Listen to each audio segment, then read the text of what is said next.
A paz do Senhor, povo de Deus! Eu te convido a estar aqui comigo, aprendendo um pouco sobre o livro dos Salmos. São cânticos acompanhados de instrumentos. A Bíblia King James destaca que o saltério é oração, devoção e poesia do começo ao fim. Quando lemos o livro de Salmos, aprendemos a ter mais intimidade com Deus, pois ele nos leva a termos profundidade e espiritualidade com Deus, tanto como melodia. Quando lemos o livro de Salmos, é também importante dizer, nós percebemos a anatomia da alma. Momentos em que os personagens estão tristes, alegres, passando por adversidades, passando também por momentos de felicidades. Hinos compostos, orações, desabafos. Demorou cerca de 1000 anos para ser conjuntado e escrito, pois Moisés iniciou e Esdras terminou com a sua correlação. Então, nós, lendo o livro de Salmos, percebemos que esse livro é poderoso para o nosso dia a dia, para o nosso cotidiano. É também importante dizer que é muito conhecido na nossa sociedade, muitas pessoas têm o costume de abrir o Salmo 23, abrir o Salmo 91, e esses salmos acabam sendo amuletos da sorte.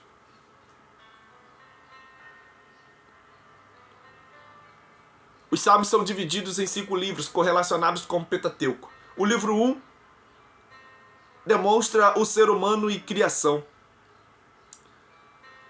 Dos números, pois não chamamos de capítulos para ser um pouco mais acessível e também cabível, pois são caracterizados como livros poéticos, são poesias e devem ser lidas, meditadas e também pesquisadas como poesia. Do número 1 até o número 41, nós vemos o ser humano e a criação. Quando lemos o livro de Gênesis, pois foram os judeus que escreveram, nós vemos também o ser humano e a criação. Nós vemos como o ser humano foi formado, como o ser humano errou. Nós vemos como o ser humano viveu de maneira degradante e também teve a solução em Gênesis capítulo de número 3. A origem do homem, a origem dos anjos. Ler o livro dos Salmos do número 1 até o 41 é mergulhar na realidade que o ser humano tem, na realidade da sua necessidade de Deus, na realidade da sua necessidade de direção de Deus, de cuidado de Deus, de fraternidade de Deus. Do número 42 a 72, nós vemos o livramento e redenção correlacionado com o livro de Êxodo. O livro 3, do número 73 a 89, nós vemos culto, serviço e sacrifício correlacionado com o livro de Levítico. O livro 4, dos números 90 a 106, nós vemos o deserto e peregrinação dos personagens. O livro 5, do número 107 a 150, nós vemos a importância da palavra de Deus e da adoração. Ler o livro de Salmos vale muito a pena, pois personagens muito importantes da história o escreveram. O Salmo 119 é o maior da Bíblia. Ele está no meio da Bíblia. O Salmo 117 é o menor da Bíblia.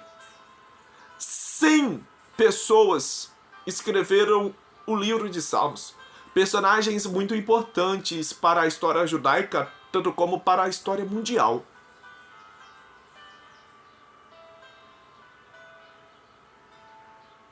Meditar no livro de Salmos é acompanhar como é a realidade do ser humano e ser direcionado a viver uma vida profunda com Deus, a nos elevarmos a Deus, a vivermos um relacionamento íntimo com Deus, a vivermos o privilégio dos íntimos, dos aproximados, dos relacionados com o nosso Pai. Davi escreveu 73 salmos, do 2 a 95. Salomão escreveu 2 salmos, o 72 e o 127. Asaf escreveu 12. os 50 e os 73 a 89. Os filhos de Coré que entrou em rebelião com Datã e Abirão em tempo atrás, quando Moisés estava na liderança e a terra consumiu ele e mais milhares de pessoas. Demonstrando para nós que não existe maldição hereditária. Demonstrando para nós que mesmo que os nossos pais façam coisas erradas, isso não justifica que nós devemos fazer coisas erradas. Pois se nós obedecemos a Deus e nós cumprimos o seu mandamento, nós temos tudo para dar certo, pois obedecer a Deus gera bênçãos para a nossa realidade. Moisés escreveu o número 90. Também há teólogos que atribuem o 91 a Moisés. Emã escreveu um, Etã escreveu outro, o de número 89. Há biblistas que atribuem a Ezequias os cânticos de romagem, do número 120 a 134. Jeremias escreveu o de número 37. Ageu escreveu o de número 146. Zacarias escreveu o de número 147. E há pessoas que dizem que Esdras escreveu o de número 119, pois quando ele retornou da Babilônia, ele quis ressaltar a importância da palavra de Deus. Na Babilônia, eles aprenderam o idioma aramaico e o idioma hebraico era muito sagrado para os hebreus. O aramaico era uma língua um pouco mais corriqueira e o hebraico era a língua principal, a língua sagrada, a língua comum daquele tempo. E é por isso que quando Esdras retorna, ele se importa com a vida espiritual do povo e ele começa a propagar culto a Deus, ele começa a ensinar a Bíblia, ele começa a propagar um reavivamento e ele também escreve o Salmo de número 119. Um salmo que exalta a palavra de Deus, um salmo que é o maior salmo da Bíblia, o salmo que é reconsideravelmente um salmo que abençoa a nossa realidade.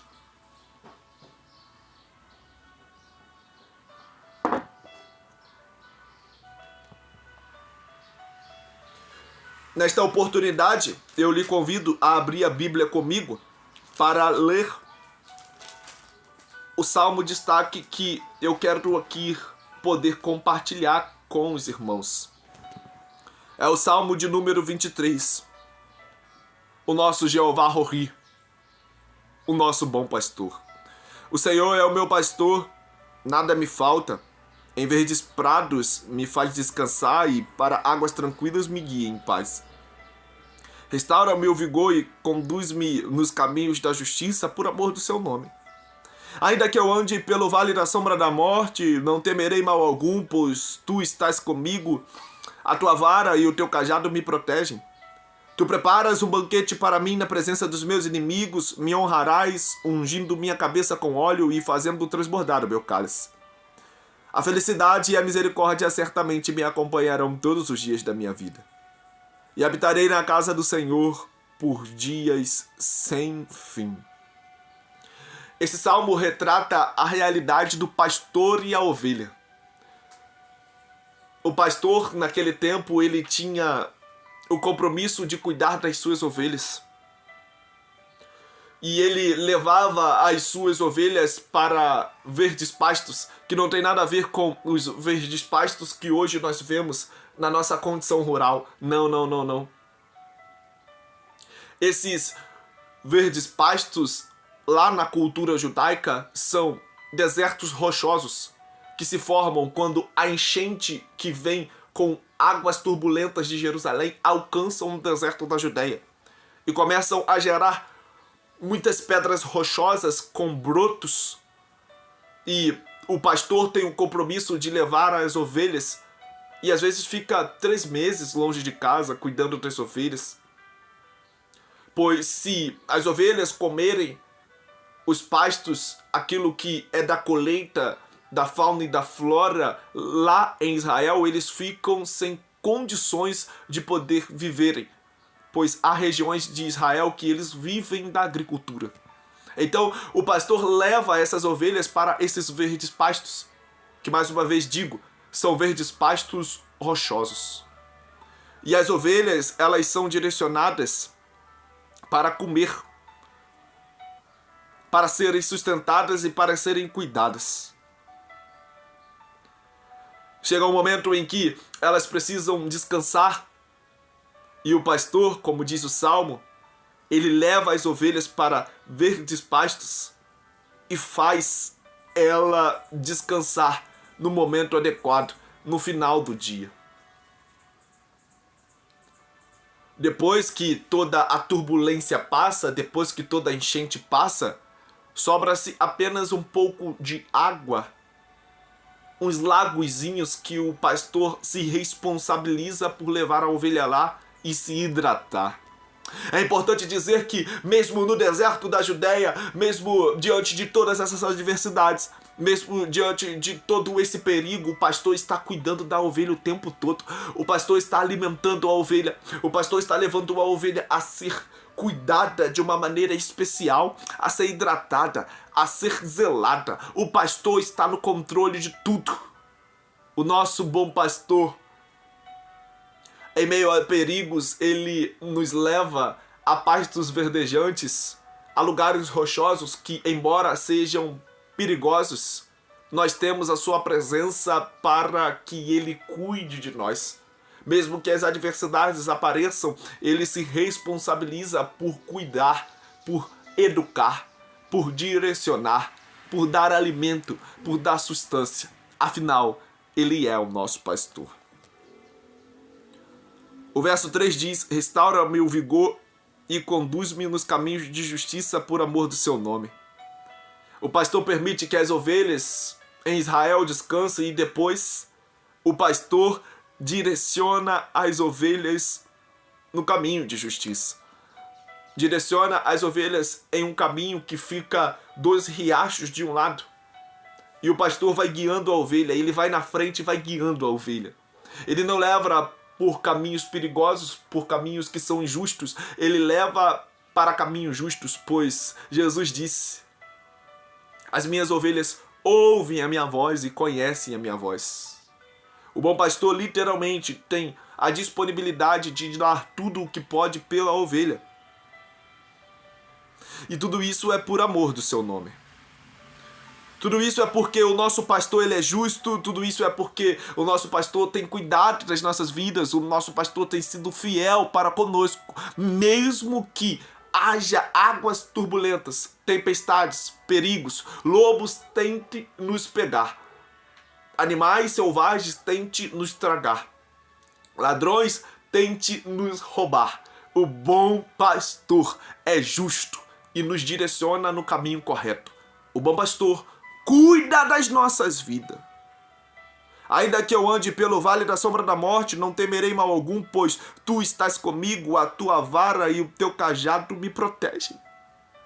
Ele está conosco.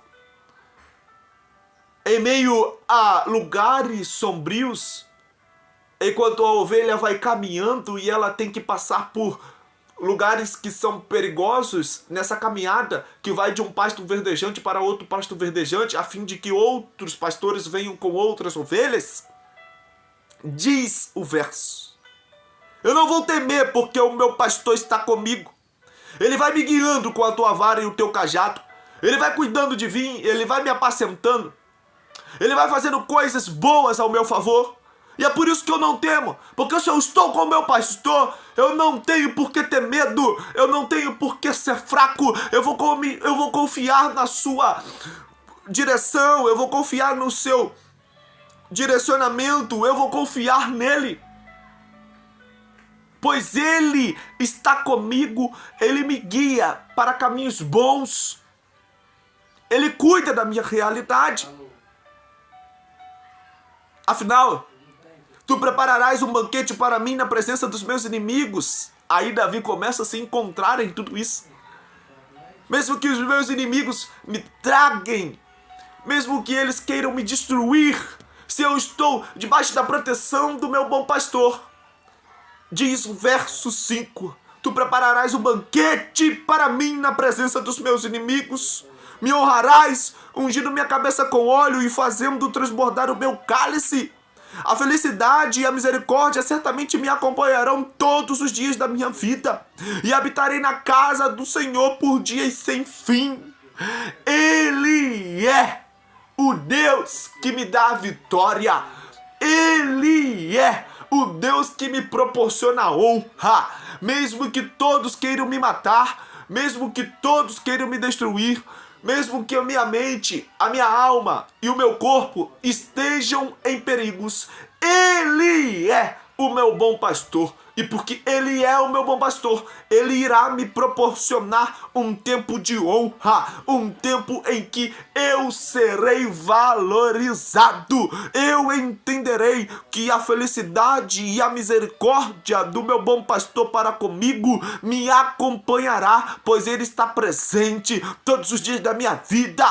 Ah, meu irmão, aí ele finaliza dizendo: habitarei na casa do Senhor por dias sem fim, porque se eu estou na caminhada com Ele e Ele está cuidando de mim, o mínimo que eu posso fazer é ir para a casa do Senhor, celebrar todo o cuidado do meu pastor, toda a direção do meu pastor, toda a preservação do meu pastor, todo o sustento do meu pastor. O meu pastor é Jesus Cristo, e é por isso que todos os dias nós devemos ter a alegria no coração de adentrar aos teus átrios, de louvar ao teu nome, de bendizer, de adorar, de enaltecer, de tributar honra e de tributar glória ao nosso pastor. Afinal, o nosso pastor está cuidando das nossas vidas, e o mínimo que podemos fazer é agradecer, é lhe louvar, é lhe adorar, é termos temor a Deus.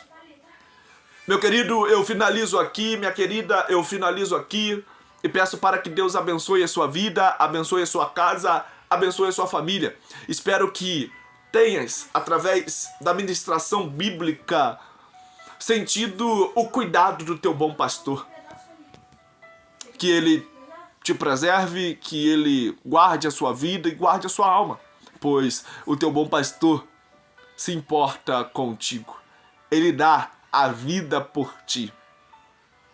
Amém.